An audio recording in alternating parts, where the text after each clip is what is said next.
جو سیاسی موومنٹ ہے اس کو ایک وائلنٹ موومنٹ میں کنورٹ کر رہے ہیں، اور یہ تو اس موومنٹ میں ہی فورس کا لفظ استعمال کر رہے ہیں، اور فورس کو ایک طاقت کے طور پر اس کی تشریح کر لیجئے، طاقت کر لیجئے، ملیشیا کر لیجئے، کچھ بھی آپ کہہ سکتے ہیں کہ ایک ایسی ٹیم کہہ لیجئے، ایک آرگنائز چیف. اب یہ جو فورس کا لفظ ہے، اس لفظ کو ٹویسٹ آپ جیسے مرضی دے دیں. یعنی پرائم منسٹر ٹاسک فورس کا بھی ایک لفظ استعمال ہوتا ہے، تو اس کا کیا مطلب ہوتا ہے کہ کوئی آرمی ہے، کوئی ملیشیا ہے؟ ایسا تصور نہیں ہوتا. تو یہ الفاظ کو اب ملٹیپل پرپس کے لیے آپ یوٹیلائز کر سکتے ہیں. ایز اٹ از اس کا میننگ یہ لینا کہ کوئی ایسی فورس تیار ہو رہی ہے جو ریاست پر حملہ آور ہوگی اور وہ کوئی بندوقیں چلائے گی اور کوئی مقابلہ کرے گی، تو میرا خیال ہے کہ یہ امپریشن دینا بڑا غلط ہوگا. مگر یہ سوالات اپنی جگہ پر ہی رہیں گے کہ یہ موبلائزیشن کس حد تک افیکٹو ہوگی. اب یہ بھی کہا گیا ہے کہ ان سے حلف بھی لیا جائے گا جو ممبر بنیں گے. پھر اس کے بعد جو اس کی قیادت ہے وہ نامینیٹڈ قیادت ہوگی، اور عمران خان صاحب ان لوگوں کو نامینیٹ کریں گے. اب ایک معاملہ تو یہ ہے. دوسرا معاملہ عمران خان صاحب کے علاج کا ہے. علاج کے حوالے سے حکومت عمران خان کی بہن پر تنقید کر رہی ہے اور پوری پی ٹی آئی حکومت کے اوپر تنقید کر رہی ہے. دونوں ایک دوسرے کو سیاست کرنے کا تانا دے رہے ہیں. اب یہاں پر آج سپریم کورٹ میں بھی اپوزیشن قیادت گئی، چیف جسٹس سے ملاقات کی بھی خواہش رکھتے تھے لوگ، اور اس کے بعد ہم نے یہ دیکھا ہے کہ پچھلے 24 گھنٹوں کے دوران ایک تو دھرنے ختم ہونا شروع ہو گئے. پشاور ہائی کورٹ نے ایک مڈل گراؤنڈ پیدا کی، کے پی کے کی گورنمنٹ کو ایک سیف پیسج دیا ایک عدالتی حکم کے ذریعے، اور عدالتی احکامات پر عمل کرتے ہوئے خیبر پختونخوا میں سڑکیں کھل گئیں. یہاں پر ایک تنقیدی بات ضرور ہے کہ کے پی کے کی عوام نے تو عمران خان کو ووٹ دیا. کے پی کے کی عوام تو ابھی بھی عمران خان کی رہائی کے لیے کبھی بھی کوئی لانگ مارچ ہوتا ہے تو اس میں جو سب سے افیکٹو پارٹیسپیشن اور سب سے زیادہ پارٹیسپیشن ہے وہ تو پٹھانوں کی ہے، لیکن پٹھانوں کے ہی راستے بند کر دیے، کے پی کے لوگوں کی موبلائزیشن ختم کر دی. یعنی اس طرح لگ رہا تھا جیسے کہ کے پی کے کی عوام کو سزا خود پی ٹی آئی کے لوگ دے رہے. تو یہ اس کا ایک دوسرا نقطہ نظر ہے کہ اسٹریٹجی کے اوپر غور کرنا چاہیے حکومت کو کہ حکومت کیا کورس آف ایکشن اڈاپٹ کر رہی ہے.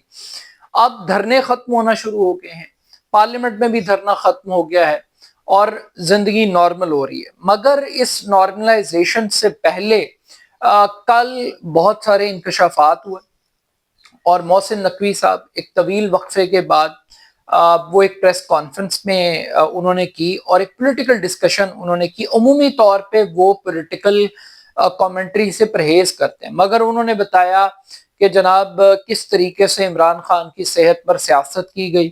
انہوں نے بڑے بڑے دعوے کیے. مثال کے طور پہ انہوں نے کہا کہ ہم بالکل تحریک انصاف کی قیادت کے ساتھ آن بورڈ تھے، ہم نے ان سے کہا کہ آپ اپنے ڈاکٹرز کا نام دے دیں. انہوں نے کہا جی ڈاکٹر کو رہنے دیں، عمران خان کے کزن کی ملاقات آپ شامل کریں، قاسم خان کی. پھر اس کے بعد آئی اسپیشلسٹ کے حوالے سے جب ہم نے ان کو کہا کہ آپ آئیں اور اس ٹریٹمنٹ کا حصہ بنیں اپوزیشن لیڈر یا پی ٹی آئی کے ارکان، تو وہاں پر بھی انہوں نے مشاورت کی، مگر انہوں نے بتایا کہ وہ آنے کے لیے تیار نہیں ہیں. اور یہ کہا گیا کہ ایک شرط عائد کی گئی کہ عمران خان صاحب کو 1 ہفتے کے لیے ہاسپٹل میں ایڈمٹ کیا جائے. اور یہاں پہ انہوں نے کہا کہ اگر ڈاکٹرز یہ کہتے ہیں کہ 2 ہفتے کے لیے رکھا جائے تو ہم 2 ہفتے کے لیے بھی رکھنے کے لیے تیار ہیں، لیکن اس کو ایک ڈکٹیشن کے طور پر ہم قبول نہیں کریں گے. یعنی جو بات ٹوٹی ہے وہ عمران خان کو ہسپتال میں داخل کرنے کی بات پر ٹوٹی ہے. اب یہ تو ہے وہ پبلک بحث جو پبلک میں ہو رہی ہے، پبلک کنزمپشن کے لیے ہو رہی ہے. جو بیک گراؤنڈ بات چیت چل رہی ہے اس پر بعد میں کروں گا، لیکن زیادہ اہم فیکٹر یہ ہے کہ پبلک کو یہ بتایا جا رہا ہے کہ جناب انہوں نے شرط عائد کی کہ ڈاکٹر کی جگہ کزن ملاقات کرے گا، اور جو ٹریٹمنٹ ہے وہ ڈیالہ جیل میں نہیں ہوگا، وہ ہاسپٹل میں ہوگا. اور حکومت نے اس بات کو ماننے سے انکار کیا. اور اس کے علاوہ انہوں نے کہا کہ جو قیادت ہے تحریک انصاف کی، اس نے ڈاکٹرز کے ساتھ ملاقاتیں بھی کی، شوکت خانم کے ڈاکٹرز نے بھی بریفنگ لی. انہوں نے کہا جی ایکسیلنٹ علاج ہو رہا ہے، بہترین علاج ہو رہا ہے. مگر علیمہ خان نے ویٹو کیا، اور علیمہ خان نے کہا کہ اگر ہم نے اس بات کو تسلیم کر لیا کہ عمران کا علاج بہت اچھا ہو رہا ہے اور جیل میں ہو سکتا ہے، تو ہمارا نیریٹو ختم ہو جائے گا، ہماری سیاست ختم ہو جائے گی، بیانیہ ختم ہے۔ یہ محسن نقوی صاحب نے بڑی لمبی چوڑی کہانی اور ارداد بتائی۔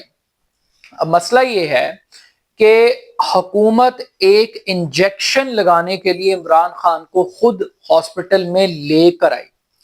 محسن نقوی نے خود کہا کہ ہمیں خطرہ تھا کہ کہیں عمران خان کو کوئی جرمز اٹیک نہ کر دیں، ہاسپٹل ایک سیکیور انوائرمنٹ کے اندر یہ انجیکشن جو کہ ان کو جیل میں لگ سکتا تھا، مگر ہم ان کو ہاسپٹل لے کر گئے۔ تو اگر احتیاط کا معیار ایک انجیکشن لگانے کے لیے یہی ہے کہ عمران خان کو ہاسپٹل میں ٹریٹ کیا جائے، تو یہی مطالبہ تو پی ٹی آئی بھی کر رہی ہے کہ آپ اڈیالہ جیل میں چیک اپ کی بجائے اگر ہاسپٹل لے جاتے تو کون سی قیامت آ جاتی۔ مگر مسئلہ یہ ہے کہ علیمہ خان ہی کیوں، اور علیمہ خان پہ ہی ملبہ کیوں گرایا جا رہا ہے عمران خان کے ٹریٹمنٹ نہ ہونے کا؟ بنیادی بات یہ ہے کہ تحریک انصاف کی تمام تر قیادت، اس کے اوپر شکوک و شبہات پائے جاتے ہیں، ان کے بارے میں ایک تاثر ہے کہ یہ سب کمپرومائزڈ ہے۔ یہ وہ تمام لوگ ہیں جو نہیں چاہتے کہ عمران خان جیل سے باہر آئے، مگر جب وہ علیمہ خان کو دیکھتے ہیں، فیملی کو دیکھتے ہیں، تو فیملی ایک واحد سنسیئر ایلیمنٹ ہے جس کے ایمبیشنز یہ نہیں ہے کہ اس نے عمران خان کی کرسی پر قبضہ کرنا ہے، اس نے عمران خان کی سیاست پر قبضہ کرنا ہے۔ جو ایلیمنٹ آف لائلٹی ہے اور ریلیشن شپ ہے وہ بڑا سٹرونگ ہے، اور Alima Khan basically hard liner ہیں۔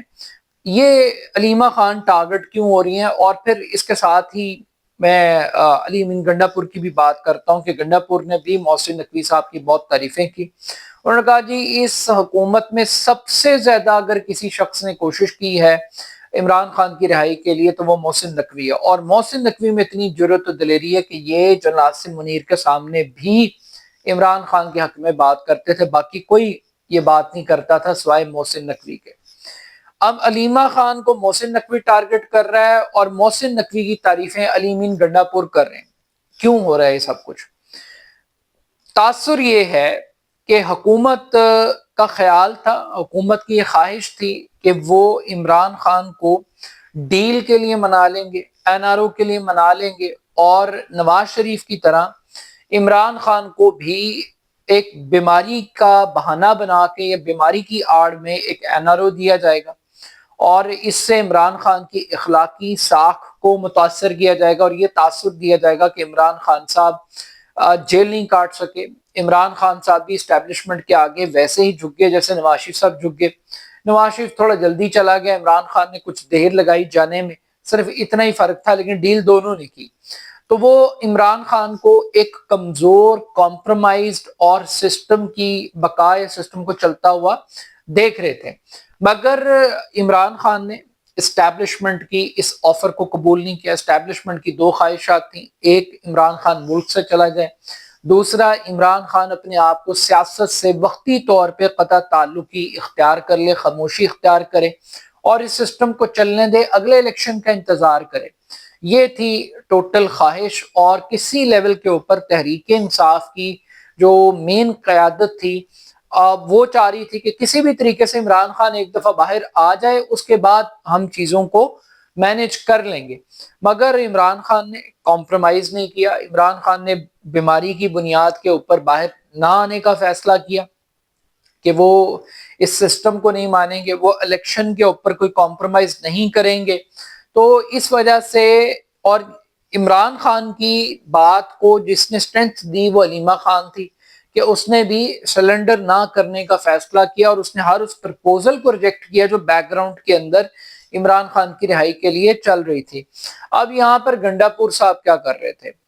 بیسیکلی گنڈا پور صاحب ایک قومی حکومت کا ایک نقشہ کھینچا جا رہا ہے، اور طویل عرصے سے ایک ونڈر بوائے کے آنے کی باتیں ہو رہی ہیں، اور اس ونڈر بوائے کے بارے میں لوگوں کا خیال ہے کہ یہ بنیادی طور پر محسن نقوی صاحب کی بات ہو رہی ہے کہ محسن نقوی مستقبل کے وزیر اعظم ہوں گے، اور ایک ایسا قومی حکومت اور ایک نگران سیٹ اپ ہوگا جس میں محسن نقوی ایک نیوٹرل پلیئر کے طور پر آئیں گے۔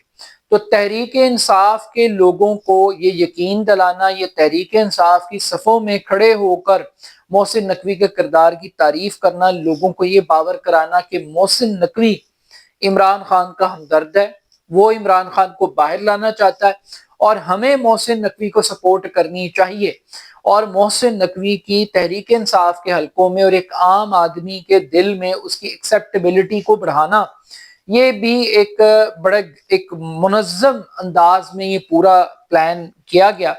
اب گنڈا پور کو اس کے ریٹرن میں کیا ملے گا؟ گنڈا پور کے بارے میں جو تاثر تھا کہ وہ وکٹ کے دونوں طرف کھیل رہے ہیں، اب تاثر یہ ہے کہ وہ وکٹ کے ایک طرف کھیل رہے ہیں اور وہ اسٹیبلشمنٹ کے لیے کھیل رہے ہیں، اور ان کو یہ لگ رہا ہے، اور فوج بھی ایک ڈیمانڈ کے طور پہ یہ بات لا سکتی ہے کہ جناب آپ سہیل آفریدی کو ہٹا کر علی امین گنڈا پور کو دوبارہ چیف منسٹر بنائیں، اور وہ بھی اسٹیبلشمنٹ کے پاس اپنی حاضری لگوا رہے ہیں کہ میں آپ کے ساتھ کام کرنا چاہتا ہوں، میں آپ کے ساتھ ورکنگ ریلیشن شپ ڈیولپ کرنا چاہتا ہوں، میں تو پبلکلی آپ کی تعریف کر رہا ہوں، تو میں تو آپ کے اگینسٹ جا ہی نہیں سکتا۔ جبکہ سہیل آفریدی کیا کہہ رہا ہے کہ ہم فورس بنائیں گے عمران خان کی رہائی کے لیے، سہیل آفریدی کہہ رہا ہے کہ ہم اسٹریٹ موومنٹ چلائیں گے، سہیل آفریدی کہہ رہا ہے کہ ہم سڑکیں بند کریں گے، ہم شاہراہیں بند کریں گے۔ تو دو بیہیویئرز ہیں آپ کے سامنے، ایک طرف گنڈا پور چیف منسٹر کا ماڈل ہے اور دوسری طرف سہیل آفریدی کا ماڈل ہے۔ گنڈا پور کا ماڈل یہ ہے کہ محسن نقوی بہت اچھا ہے، محسن نقوی کے تھرو ہی مسئلے کا حل نکلے گا۔ سہیل آفریدی کا خیال ہے کہ مزاحمت ہوگی تو مفاہمت کا راستہ نکلے گا۔ اب دیکھتے ہیں کہ آنے والے دنوں میں سہیل آفریدی اپنی یہ سیٹ بچا پاتے ہیں یا علی امین گنڈا پور جو ونڈر بوائے کی تعریفیں کر رہے ہیں، وہ ونڈر بوائے ان کو ایک مرتبہ پھر صوبے کا چیف منسٹر بنانے میں کامیاب ہوگا یا نہیں۔ اپنا فیڈ بیک مجھے ضرور دیجیے گا۔ میرے YouTube channel A R Khan official کو ضرور سبسکرائب کیجیے گا۔ بہت شکریہ، اللہ حافظ۔